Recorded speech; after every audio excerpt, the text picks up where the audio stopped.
एक बार प्रेम से बोलिए संतोषी माता की जय। आइए भक्तजन, आज हम श्रवण करते हैं शुक्रवार की संतोषी माता की व्रत कथा। इसे आप श्रद्धा से पूरा अवश्य सुनिएगा। एक समय की बात है, एक गांव में एक बूढ़ी माँ रहती थी जिसके 7 बेटे थे। 6 बेटे अच्छे कमाने वाले थे और एक बेटा बहुत ही निकम्मा और सीधा साधा था। बूढ़ी माँ अपने 6 पुत्रों के लिए बड़े प्यार से भोजन बनाया करती और उनके जूठन साफ करके 7वें बेटे को खाने को दे दिया करती थी। 7वां पुत्र यह समझ बैठा कि माँ उसे इतना प्रेम करती है कि वह उसके लिए विशेष रूप से अच्छा भोजन देती है। उसकी पत्नी ने उसे समझाया कि ऐसा नहीं है, माँ बाकी भाइयों की थालियों का बचा कुचा खाने को उसे देती है, लेकिन उसे विश्वास नहीं आया। उसने कहा कि जब तक वह स्वयं न देख ले वह मानने को तैयार नहीं था। कुछ दिनों बाद घर में बड़ा त्योहार आया और 7 प्रकार के व्यंजन तथा चूरमा के लड्डू बने। वह 7वां पुत्र यह जानने के लिए कि सच में क्या माँ मुझे जूठन खिलाती है, तो वो सर दर्द का बहाना कर रसोई में लेट गया। उसने देखा कि उसकी माँ ने बड़े सोहबत से 6 भाइयों के लिए सुंदर आसन बिछाए, 7 प्रकार के व्यंजन परोसे और बहुत प्रेम से उनको भोजन करवाया। जब 6 भोजन करके उठ गए तो माँ ने उनकी साफ की थालियों के लड्डुओं के टुकड़ों को इकट्ठा कर उसके लिए एक लड्डू तैयार कर दी और आवाज दिया कि उठ बेटा, 6 भाई भोजन कर चुके हैं, अब तू ही बचा है, आ तू भी भोजन कर ले। उसने कहा कि वह भोजन नहीं खाएगा और कहकर वह परदेश जाने का निश्चय कर घर से चल पड़ा। रास्ते में उसे पत्नी और माता की याद आई और चल चल कर वह दूर देश में पहुंच गया। वहाँ एक साहूकार की दुकान में उसने नौकरी पा ली और अपनी कड़ी मेहनत व ईमानदारी से काम करने लगा। कुछ समय में ही साहूकार का सारा कारोबार वह संभालने लगा और बाद में साझेदार बन गया।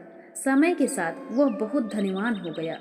इधर उसकी पत्नी ससुराल में कठिनाइयों में पड़ गई। सास ससुर और जेठानी उसे दिन रात काम करवाते, उसे जंगल में लकड़ियां लेने भेजते और खाने पीने में ताने देते। एक दिन जब वह लकड़ी लेने जंगल जा रही थी, रास्ते में उसने बहुत सी स्त्रियों को शुक्रवार के दिन संतोषी माता का व्रत करते देखा। उसने उनसे पूछा कि यह व्रत क्या होता है और क्या फल मिलता है। उन महिलाओं में से बताया कि इस व्रत को करने से निर्धरता नष्ट होती है, मन की चिंताएं दूर होती हैं, परिवार में सुख शांति आती है, मनोकामनाएं पूर्ण होती हैं और अगर पति दूर हो तो वह जल्दी घर लौट आता है। उन्होंने यह भी बताया कि व्रत करने के लिए शुक्रवार के दिन निराहार रहकर गुड़ चना का भोग लगाना चाहिए। खटाई एवं कड़वे पदार्थ वर्जित हैं और कथा श्रवण करने से माता प्रसन्न होती हैं। उसने संतोषी माता के व्रत का प्रण किया और शुक्रवार के दिन संयम पूर्वक उपवास किया, पूजन किया और कथा का श्रवण किया। पहले ही शुक्रवार को उसके पति का उस देश से पत्र आया कि धन पहुंच गया है और कुछ मदद भेजी जा रही है। जब ससुराल वालों को यह खबर मिली तो जेठानी और सारे लोग ताने देने लगे। तब बहू ने कहा, ये तो बहुत साधारण बात है माता जी, हम सब के लिए अच्छा है, पैसा आएगा तो। वह दुखी होकर मंदिर में गई और संतोषी माता से प्रार्थना करने लगी कि उसका दुख दूर हो और उसका पति शीघ्र आए। माता प्रसन्न हुई और उन्हें आश्वासन दिया कि उसका पति जल्दी ही आएगा। अगले दिन उसकी दुकान पर उस माँ की कृपा से धन का संचित होना शुरू हुआ और वह कुछ समय में अपने घर की ओर चल दिया। कुछ ही समय बाद अगला शुक्रवार आया। बहू ने अपने पति से कहा कि मुझे माँ का उद्यापन करना है, अर्थात पूजन का पूरा विधि करना है। पूरे बच्चों और रिश्तेदारों को भोजन कराकर करना चाहती हूँ। उसके पति ने बोला, ठीक है, कर लो। उसने जेठ के लड़कों को भोजन के लिए बुलवाया। जेठानी ने अपने बच्चों को कहा कि सब खटाई मांगना ताकि बहू का उद्यापन पूरा ना हो सके। लड़के खीर खाकर बोले कि उन्हें खीर पसंद नहीं आती और खटाई चाहिए। उसे यह बात समझ नहीं आई और उसने जेठानियों की बात मानकर विश्वास पर लड़कों को पैसे दे दिए। लड़कों ने उन पैसों को लेकर बाजार से इमली खरीदी और खाई। इसका परिणाम यह हुआ कि माता संतोषी के नियम भंग हो गए और माता असंतुष्ट हो गई। उन्होंने इसी कारण पति को पकड़कर राजा के सैनिकों के जेल भेज दिया।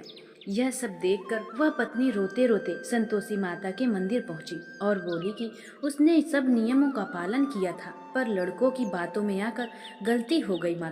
माता ने कहा कि व्रत नियम भंग हो गया है, परंतु अब सुधर कर दूसरा उद्यापन कर और कोई भूल न करना। इसके बाद माता ने उसे यह कहा कि उसका पति रास्ते में ही उसे मिल जाएगा। वह जैसे ही मंदिर से बाहर आई और रास्ते में ही उसका पति मिला, जिसने बताया कि उसने धन का हिसाब किताब संभालते समय राजा का कर चुकाने के लिए चला गया था।